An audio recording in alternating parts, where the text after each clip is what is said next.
এটা হলো বিগ বস মোড়। আপনারা ইচ্ছা করলে ডানে গেলে ভবানীপুর বটতলা, সোজা গেলে মোহাম্মদনগর, বামে গেলে লতিফপুর।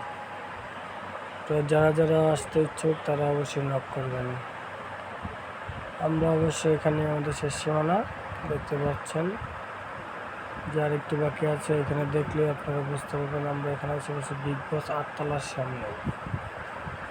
যে কাউকে জিজ্ঞেস করলেই চিনিয়ে দেবে। অবশ্যই ভিডিওটা ভালো লাগলে আপনারা লাইক কমেন্ট শেয়ার করে দেবেন, কমেন্ট করে জানাবেন ভিডিওটা কেমন হলো। ওকে, ভালো থাকেন, good bye, tata, see you.